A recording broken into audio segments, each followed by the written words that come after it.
நாளைக்கு இந்நேரம் கூலி படம் சக்க போட்டுட்டு இருக்கு அப்படின்ற தகவல் வந்து பாத்தீங்கன்னா சோஷியல் மீடியாஸ் ஃபுல்லா ஸ்ப்ரெட் ஆகிட்டு இருக்க போதுங்க. எஸ், கூலி will be getting release tomorrow. இன்னும் நான் மிஞ்சி போனா 10 hour 12 hour தாங்க இருக்கு. ஏன்னா சில இடத்துலலாம் வந்து பாத்தீங்கன்னா உங்களுக்கு 4 மணி ஷோ இருக்கு, 5 மணி ஷோ இருக்கு, 6 மணி ஷோ இருக்கு. மலேசியால பாத்தீங்கன்னா நம்ம டைம் நேரப்படி அவங்க 3:30 மணிக்கே பாத்துருவாங்க. ஸோ இந்த உலகத்திலே வந்து இந்த ஃபர்ஸ்ட் டே ஃபர்ஸ்ட் ஷோ பார்க்க போறவங்க யாருன்னு பாத்தீங்கன்னா மலேசியா ரசிகர்கள் தான். மலேசியா ரசிகர்கள் பார்த்துட்டு படம் இப்படி இருக்கு அப்படி இருக்குன்ற ரிவ்யூவை ஃபர்ஸ்ட் போறதும் அவங்க தான். ஏன்னா நம்ம நேரப்படி பாத்தீங்கன்னா மலேசியா 3:30 மணி, ஸோ நம்மளுக்கு 6 மணி கணக்காயிடும். அது இங்க வந்து பாத்தீங்கன்னா தெலுங்கானால வந்து 5 மணிக்கு ரிலீஸ் பண்ண போறாங்க. ஆந்திரா தெலுங்கானால வந்து 5 மணிக்கு ரிலீஸ் பண்ண போறாங்க. ஆந்திரா தெலுங்கானா வந்து ப்ரீ புக்கிங்ஸை ஓப்பன் பண்ணாம தான் இருந்தாங்க. ஏன்னா வார் 2வும் வந்து அங்க ஜூனியர் என்டிஆர் நடக்கிறதுனால வார் 2வும் அங்க வந்து மேஜர் ஸ்கிரீன்ஸ் ஆக்கிபை பண்ணுது. அதே மாதிரி கூலி படமும் ஆக்கிபை பண்ண போகுது. ஸோ எந்த டைம் அலோகேட் பண்ணலாம் அப்படின்றது வந்து பாத்தீங்கன்னா அங்க கவர்மெண்ட்டுக்குள்ள வந்து ஒரு டிசிஷன் எடுக்க நேரம் ஆயிடுச்சு. இப்போ ஃபைனலைஸ் என்ன பண்ணிருக்காங்கன்னு பாத்தீங்கன்னா வார் 2 வந்து 4 மணிக்கு ரிலீஸ் ஆகும் அண்ட் கூலி படம் வந்து 5 மணிக்கு ரிலீஸ் பண்ணிக்கலாம் அப்படின்ற ஸ்டேட்டஸோட உங்களுக்கு வந்து புக்கிங்ஸை வந்து ஓபன் பண்ணி விட்டுருக்காங்க. ஸோ ஃபர்ஸ்ட் பார்க்க போறது மலேசியா மக்கள், அடுத்தது ஸ்ரீலங்கா பார்த்துருவாங்க. அதுக்கப்புறமா வந்து பாத்தீங்கன்னா பார்க்க போறது நம்மளோட ஆந்திரா தெலுங்கானா மக்கள், அதற்கு அப்புறமா கேரளா கர்நாடகா, அப்புறமா தான் பாத்தீங்கன்னா நம்ம தமிழ்நாட்டு மக்கள் பார்க்க போறோம். 9 மணிக்கு பார்க்க போறோம். தலைவர் தரிசனத்துக்கு எல்லாருமே வெயிட்டிங்.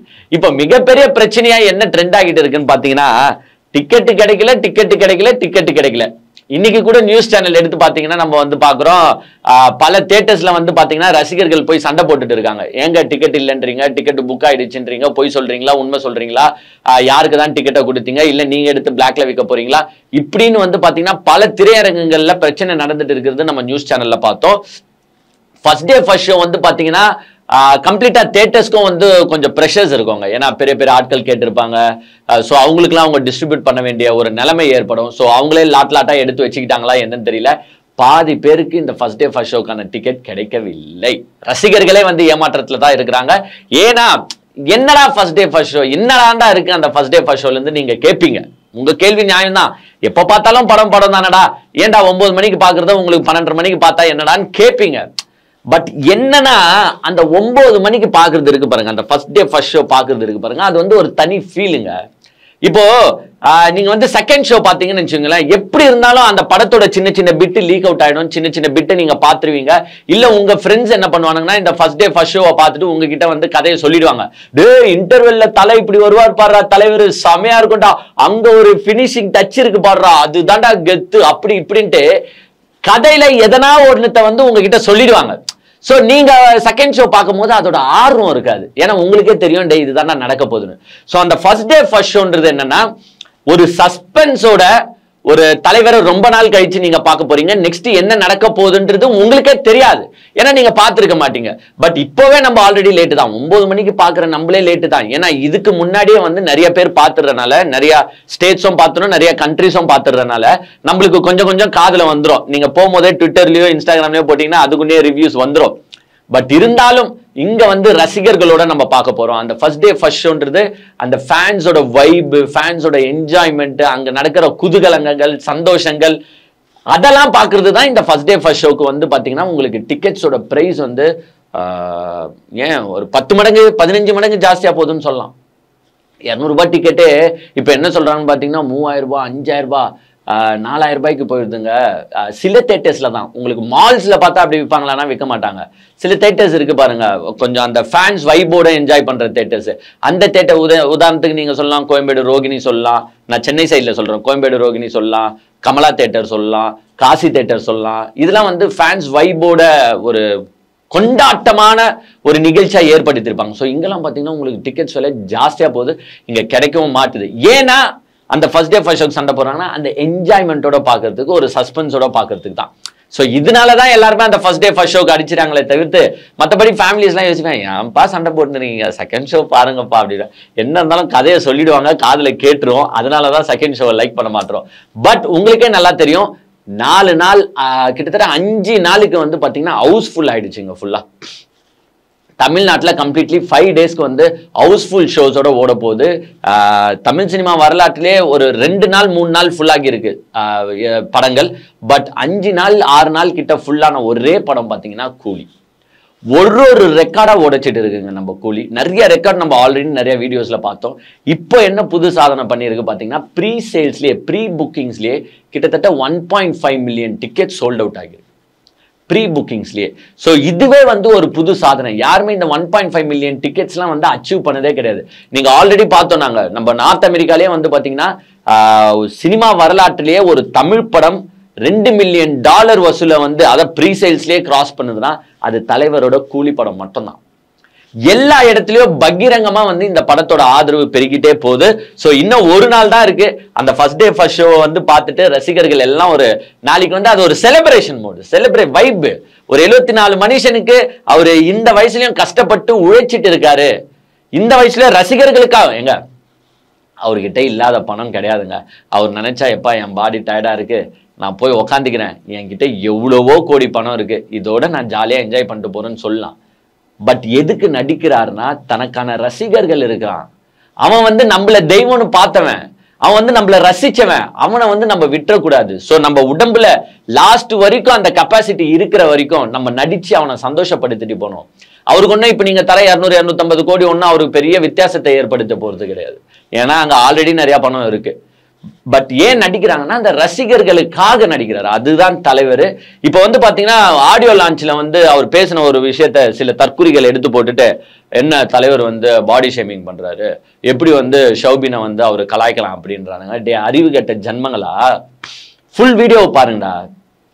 இருக்கிறதுலே கட் பண்ணி ஒட்டி பாக்குறதே உங்க வேலையா? அவர் என்ன சொன்னாரு?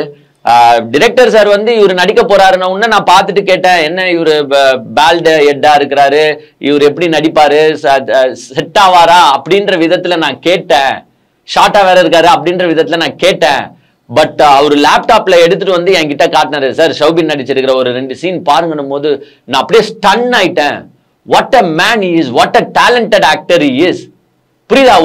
ஒருத்தரை புகழ்ந்து பேசணும்னு நினைக்கும் போது எடுத்த உடனே புகழ்ந்து பேசினா அது நல்லா இருக்காது. சோ ஒருத்தரை கீழே இப்படி நான் நினைச்சேன், பட் அவங்க பாத்தீங்கன்னா இமயமலை மாதிரி இருக்காங்க அப்படின்னு சொல்லுறதுதான் அந்த ஆக்டருக்கு நம்ம கொடுக்குற ஒரு இம்பார்ட்டன்ஸா இருக்கும். அந்த வேலை அவர் மீன் பண்ணாரு. ஆனா இவனுங்க என்ன பண்றானுங்கன்னா எடுத்து போட்டுட்டு அவர் எப்படி அவரை கலாய்க்கலாம், பேல்டெட்னு எப்படி கலாய்க்கலான்றீங்களா? அதுக்கு தான்டா தற்குறீங்களா? படிக்கணும், ஃபுல்லா பாருங்க வீடியோஸ. இந்த வாட்ஸ்அப் ஸ்டேட்டஸ்ல போடுற மாதிரி கம்மி பிட்டா எடுத்துலாம் போட்டுன்னு இருக்கக்கூடாது. சரியா? ஃபுல்லா பாருங்க. ஃபுல்லா பார்த்தாலே உங்களுக்கு தெரியும் தலைவரோட தரிசனம். தலைவர் வந்து என்னைக்குமே வந்து பாத்தீங்கன்னா யார் மனசையும் ஹர்ட் பண்ற விதத்துல பேசுறவரே கிடையாது தலைவர். நீங்க ஆடியோ லான்ச்ல நடந்தப்பே பார்த்திருப்பீங்க. சத்யராஜ் சார் அவர் பேசாத விஷயங்கள் கிடையாது. சத்யராஜ் சார் வந்து அவரை கேவலப்படுத்தாத விஷயங்கள் கிடையாது. பட் இருந்தாலும் சத்யராஜ் சாரே சந்தோஷப்படுற அளவுல பேசிட்டு போனவர் தான் நம்ம வந்து ரஜினி சார். என்ன சொன்னாரு? சில பேர் வந்து வெளிப்படையா பேச மாட்டாங்க, மனசுல ஒண்ணு வச்சுக்கிட்டு வெளியில வந்து நடிப்பாங்க. ஆனா சத்யராஜ் சார் வந்து அப்படியாப்பட்ட கேரக்டர் கிடையாது. எதா இருந்தாலும் நேருக்கு நேரா சொல்ற கேரக்டரு. மறைச்சி வெளிப்படையா பேசாதவங்களை விட இது மாதிரி நேரடியா பேசுற மனுஷன் எவ்வளவோ நல்லவர் அப்படின்னாரு. சத்யராஜ் சாருக்கு ஒரு கூஸ் பம்ஸ் ஆயிடுச்சு. என்னடா நம்ம இந்த மனுஷனை பத்தி இவ்வளோ கெட்டதா பேசியிருப்போம், கெட்டதா இந்த சென்ஸ் இவ்வளவு தவறா பேசியிருப்போம், பட் இந்த மனுஷன் நம்மளை இப்படி ஒரு ஐப் கொடுத்து பேசுறாரு. இதுதான் ரஜினி சார். யார் மனசையும் ஹர்ட் பண்ணாம யார் மனசும் கோணாம நடக்கிறவர் தான் ரஜினி சார். அததான் அமீர் கான் சொன்னாரு, இந்த படத்துல நான் கதையை கூட கேட்கலங்க, எனக்கு என்ன ஸ்கிரிப்ட் இருக்குன்னு கூட கேட்கலங்க, நான் சின்ன ரோலா பெரிய ரோலான்னு கூட கேட்கலங்க, இருந்தாலும் நான் நடிச்சேன், it's because of Rajini sir. இதுதான் தலைவர். அதே மாதிரி வந்து பாத்தீங்கன்னா இன்னொரு விஷயம் என்னன்னா, இதுக்கு வந்து இந்த ட்ரெய்லரை வச்சு ஒரு ஸ்டோரி கிரியேட் பண்ணாங்க பாருங்க. ஒரு தரப்பு என்ன சொல்றாங்கன்னா, இது வந்து கண்டிப்பா டைம் டிராவலிங் கான்செப்ட்ல இருக்கும்னு நினைக்கிறோம். ஏன்னா சத்யராஜ் சார் வந்து சிஸ்டம்ல உட்காந்துட்டு இருக்கும்போது இங்க வந்து ஒரு வெளிச்சம் மாதிரி இருக்கும், பிளஸ் பின்னாடி அந்த டைம் டிராவலிங் சேர் மாதிரிலாம் இருக்கும். ஸோ இதெல்லாம் பார்த்துட்டு அவங்க என்ன சொல்றாங்கன்னா, இது டைம் டிராவலிங் பட கான்செப்ட்ல இருக்கும் அப்படின்றாங்க. ஒரு சிலர் என்ன பண்றாங்கன்னா, அமீர் கான் வந்து நின்று இருப்பாரு, பின்னாடி 2 கண்டெய்னர் இருக்கும். ஸோ இது வந்து அந்த கைதி படத்துல வர கண்டெய்னர் பேஸ்டோட லிங்கா இருக்குமா, அந்த மாதிரி ஸ்டோரிஸா இருக்குமா அப்படின்னு கேட்கறாங்க. சில பேர் வந்து நம்ம பிக்சர்ஸ்லயே பார்த்திருப்போம், அவருக்கு வந்து அந்த கோல்டு எல்லாம் பின்னாடி இருக்கும். ஸோ கோல்டு ஸ்மக்லிங் படமா இது இருக்குமா அப்படின்னு கேட்டிருப்பாங்க. சிலர் வந்து இதுல சிவகார்த்திகேயன் இருக்காருங்க, சஸ்பென்ஸா வருவாரு. ரஜினி சாரோட சின்ன வயசா சிவகார்த்திகேயன் சார் வருவாருன்றாங்க. ஆனா அது எந்த அளவுக்கு பாசிபிலிட்டி நம்மளுக்கு தெரியல. ஏன்னா சிவகார்த்திகேயன் சார் இன் கேஸ் நடிச்சிருந்தாலும் அந்த தகவல் எப்படி இருந்தாலும் ஸ்ப்ரெட் ஆகிட்டு இருக்கும். ஆடியோ லான்ச்லயே ரஜினி சார் கூட போட்டு உடைச்சிட்டு இருப்பாரு. ஏன்னா சிவகார்த்திகேயன் இஸ் ஆக்டிங்னு சொல்லியிருப்பாங்க. பட் சொல்லனா சோ அது கஷ்டம் தான். சோ இவ்வளவு ஒரு கான்ஸ்பிரசியோட இந்த கதை இருக்கு. என்ன கதையா இது இருக்க போகுது அப்படின்றத எல்லாத்துக்கும் பதில் நாளைக்கு தாங்க. இன்னும் ஒரே நாள் தான் இருக்கு. Don't worry. படத்தை எங்கேயாச்சும் முட்டி மோதியாச்சு ஃபர்ஸ்ட் டே ஃபர்ஸ்ட் ஷோ நாங்க பார்த்துருவோம். பார்த்துட்டு ரிவ்யூஸ் உங்களுக்கு எவ்வளோ ஃபாஸ்டா போட முடியுமோ அவ்வளோ ஃபாஸ்டா போடுறோம். நாளைக்கு மீட் பண்ணுவோம் மக்களே.